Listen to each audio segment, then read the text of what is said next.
অবৈধ ভোটার বাদ দেওয়ার দাবিতে কর্মসূচিরও ঘোষণা করেছেন, শোনাবো আপনাকে। 17 আগস্ট থেকে মিছিলে শুভেন্দু অধিকারী কি বলেছেন শুভেন্দু অধিকারী একবার শোনাবো। 17 আগস্ট থেকে বিরোধী দলনেতা দলকে নিয়ে, জনগণকে নিয়ে, বাঙালিদের নিয়ে, সবাইকে নিয়ে পথে নামবো। রোহিঙ্গা এবং বাংলাদেশি মুসলমান মুক্ত পশ্চিমবঙ্গ চাই। ডক্টর শ্যামাপ্রসাদ মুখার্জি দিয়ে গেছিলেন বাঙালি হিন্দুদের হোমল্যান্ড, তাকে রক্ষা করবই। অরূপবাবু, আপনি তো শুনলেন, কি প্রতিক্রিয়া? বৈধ বাংলাদেশি ভোটারের বিরুদ্ধে তো আন্দোলন করতে পারে, সে করুক না, কিন্তু যারা বাংলা ভাষায় কথা বলে, বাংলা ভাষায় কথা বললে বাংলাদেশি বলে অত্যাচার করছে, তারপরে বাংলাদেশে পাঠিয়ে দিচ্ছে গায়ের জোরে, এবং পরে স্বীকার করতে হচ্ছে তারা ভারতবর্ষের নাগরিক, এই অসভ্য বর্বরের দল বিজেপি। শুভেন্দু অধিকারী একদিনের জন্য একটা মুখ খুলেছে, উচ্চবাচ্য করেছে।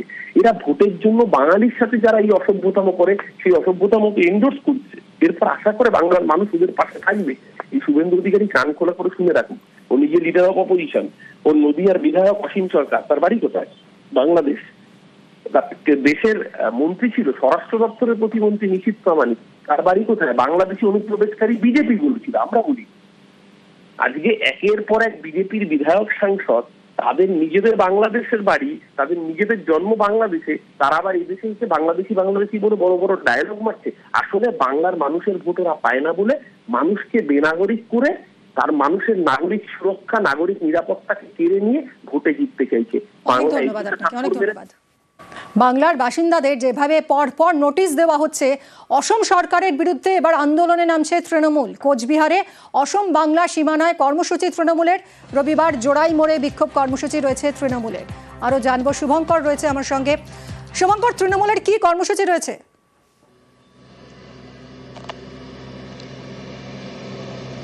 দেখো, তোমাকে জানিয়ে রাখি যে গত বেশ কিছুদিন ধরেই দেখা যাচ্ছে যে কোচবিহার এবং ফালাকাটার বাসিন্দাদের অসম সরকারের পক্ষ থেকে ফরেনার্স ট্রাইব্যুনালে নোটিশ পাঠানো হয়েছে। এ নিয়ে একটা বাসিন্দাদের মধ্যে আতঙ্ক তৈরি হয়েছে। দিনহাটার রুত্তম ব্রজবাসীকে পাঠানো হয়েছে, ফালাকাটার অঞ্জলি শীলকে পাঠানো হয়েছে, এবং গতকাল যেটা আমরা জানতে পেরেছি, নিশিকান্ত দাস মাথাভাঙার বাসিন্দা এই যে আসামের ফরেনার্স ট্রাইব্যুনাল কোর্টের থেকে এনআরসি নোটিশ পাঠানো হচ্ছে, এ নিয়ে আন্দোলনে নামতে চলেছে তৃণমূল। অসম বাংলা সীমান্তের যে অসম গেট রয়েছে, প্রবেশপথ, অসম সীমান্তের প্রবেশপথ, জাতীয় সড়ক, সেখানেই রীতিমতো সভামঞ্চ তৈরি করে আগামীকাল বিকেলে আন্দোলনের কর্মসূচি নিয়েছে তৃণমূল। সেখানে প্রতিবাদ সভা হবে, বিক্ষোভ কর্মসূচি নেওয়া হয়েছে কোচবিহার জেলা তৃণমূলের পক্ষ থেকে। আগামীকাল বিকেল 3টে থেকে 5টা পর্যন্ত এই কর্মসূচি সেখানে পালন করা হবে। সেখানে কোচবিহার জেলার একটা বড় অংশের তৃণমূলের নেতাকর্মীরা হাজির থাকবেন। সেখান থেকে অসম সরকারের বিরুদ্ধে প্রতিবাদে সামিল হবেন কোচবিহার জেলা তৃণমূল নেতৃত্ব। মিমি, ধন্যবাদ শুভঙ্কর।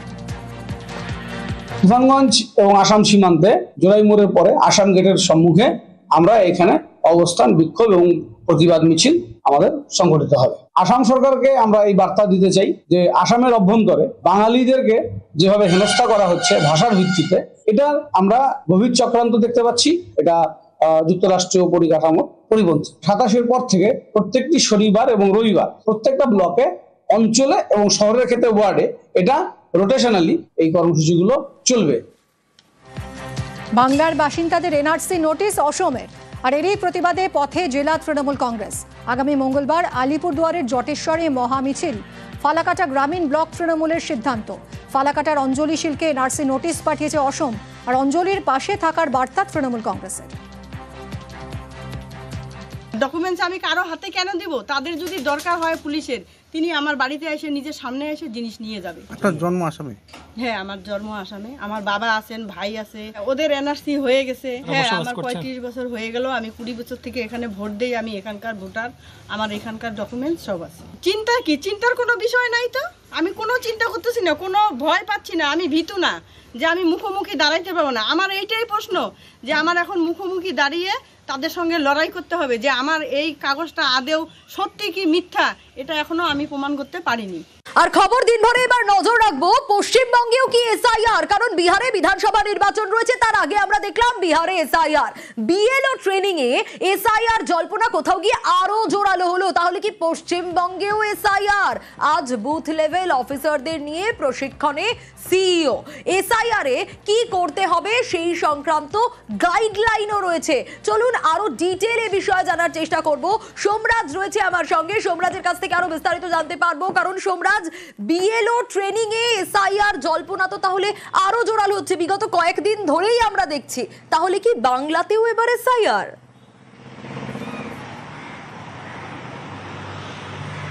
দেখো, সেই জল্পনাই তো রয়েছে। তার কারণ তুমি সম্প্রতি যদি দেখো, বুথ লেভেল অফিসারদের অতিরিক্ত ভাতা দেওয়ার ঘোষণা জাতীয় নির্বাচন কমিশন করেছে। শুধু তাই নয়, বার্ষিক ভাতা বাড়িয়ে দ্বিগুণ করা হয়েছে। বুথ লেভেল অফিসারদের মধ্যে যারা সুপারভাইজার হিসেবে কাজ করবেন তাদের ভাতাও প্রায় দ্বিগুণ বাড়ানো হয়েছে। অর্থাৎ এরাজ্যে বুথ লেভেল অফিসাররা যাতে সক্রিয় থাকে এবং তাদের কাজের প্রতি যাতে দায়বদ্ধ থাকে, তার জন্য বিএলওদেরকে কেন্দ্র করে একাধিক ঘোষণা ইতিমধ্যেই জাতীয় নির্বাচন কমিশন করেছে। বুথ লেভেল অফিসারদের যে প্রশিক্ষণ কর্মসূচি তা ইতিমধ্যেই জেলায় জেলায় শুরু হয়েছে। ইতিমধ্যেই তা মালদা জেলা, পূর্ব বর্ধমান জেলায় হয়েছে।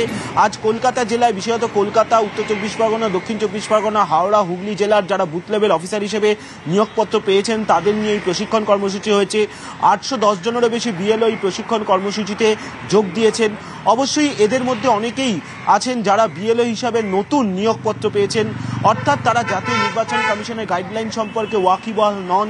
তাদেরকে জাতীয় নির্বাচন কমিশনের যে গাইডলাইনগুলি রয়েছে, নির্বাচন কমিশনের বিভিন্ন কর্মসূচিকে কেন্দ্র করে, সে তুমি এসআইআরই বলো বা ইলেকটোরাল রোল ডিভিশনই বলো, জাতীয় নির্বাচন কমিশনের যে বিভিন্ন যে কর্মসূচিগুলি থাকে সেই কর্মসূচিগুলোতে কি কি কাজ করতে হবে বিএলওদের, তার কারণ বুথ লেভেল অফিসারদেরই সব থেকে গুরুত্বপূর্ণ ভূমিকা থাকে ভোটার তালিকায় নাম তোলা এবং ভোটার তালিকা থেকে নাম বাদ দেওয়া।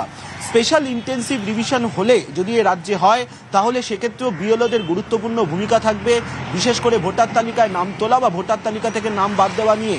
আর সেই জন্যই আজকে বুথ লেভেল অফিসারদের যে প্রশিক্ষণ কর্মসূচি কলকাতাতে করা হয়েছে, সেখানে মূলত জাতীয় নির্বাচন কমিশনের যে বিভিন্ন কর্মসূচি রয়েছে সেই কর্মসূচিগুলি সম্পর্কেও যেমন তাদেরকে জানানো হয়েছে, তেমনি এসআইআর অর্থাৎ স্পেশাল ইন্টেন্সিভ রিভিশন সম্পর্কেও তাদেরকে ঠিক এই জায়গা থেকেই সোমরাজ, যেটা তুমি বলছিলে যে আজকে কোথাও গিয়ে যখন নজরুল মঞ্চেও এই প্রশিক্ষণ দেওয়া হচ্ছে, যেখানে এসআইআর এর প্রশিক্ষণ হচ্ছে, তার মানে যে কোনো সময় আমাদের রাজ্যে আগামী বছরে বিধানসভা নির্বাচন রয়েছে, তাহলে যে কোনো সময় আমাদের রাজ্যেও শুরু হয়ে যেতে পারে এসআইআর।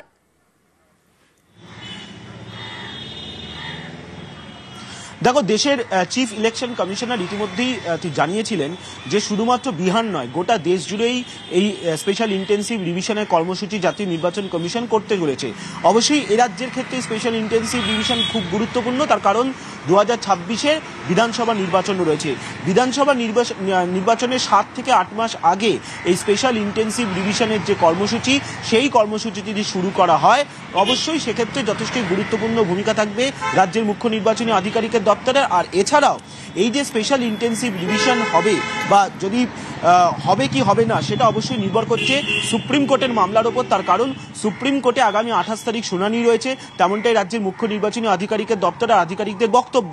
28 তারিখের শুনানির ওপর নির্ভর করবে এসআইআর এর ভবিষ্যৎ এ রাজ্যে হবে নাকি।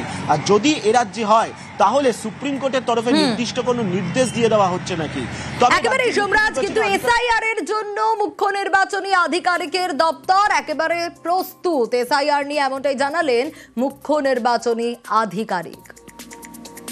এসআইআর তো যেটা আজ আমি বললাম কি এসআইআর তো হতেই পারে, ফিউচারে হতেই পারে, তো যে আপনার ট্রেনিং তো পরে পরে হবে না। আর কন্ডাক্ট অফ ইলেকশন আছে, ওটা তো হবে 6-8 মাস পরে। তো আমরা গোটা সিলেবাস একবারই করাবো না, যেটা আছে এসআইআর পার্টটা এবারই করি। এসআইআর যে আছে প্রত্যেক জিনিস আমরা টাচ করছি।